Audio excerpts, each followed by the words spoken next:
அண்ணாமலையார் கோவிலில் அதிகாலை முதலே தமிழகம் மட்டுமின்றி வெளி மாநில பக்தர்களும் அதிக அளவில் குவிந்தனர். திருவண்ணாமலையில் உலக பிரசித்தி பெற்ற அண்ணாமலையார் கோவில் உள்ளது. இந்த கோவில் பஞ்சபூத ஸ்தலங்களில் அக்னி ஸ்தலமாக விளங்குகிறது. இந்த கோவிலுக்கு தினமும் உள்ளூர் மட்டுமின்றி வெளி மாவட்டங்கள், வெளி மாநிலங்களில் இருந்து ஏராளமான பக்தர்கள் வந்து சுவாமி தரிசனம் செய்து வருகின்றனர். குறிப்பாக வெள்ளி, சனி, ஞாயிறு மற்றும் விடுமுறை தினங்களில் அண்ணாமலையார் கோவிலுக்கு அதிக அளவில் பக்தர்கள் வருவது வழக்கம்.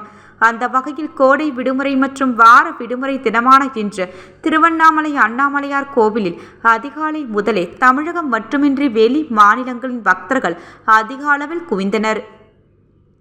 இதனால் கோவிலுக்கு வரும் பக்தர்கள் சுமார் 2 கிலோமீட்டர் தூரத்திற்கு கோவிலுக்கு வெளியே நீண்ட வரிசையில் 3 மணி நேரத்திற்கும் மேலாக காத்திருந்து சுவாமி தரிசனம் செய்து வருகின்றனர். முன்னதாக அதிகாலை 4:30 மணியளவில் கோவில் நடை திறக்கப்பட்டு அண்ணாமலையார் உண்ணாமலை அம்மனுக்கு சிறப்பு அபிஷேக ஆராதனைகள் நடைபெற்றன. இதில் திரளான பக்தர்கள் கலந்து கொண்டு சுவாமி தரிசனம் செய்தனர்.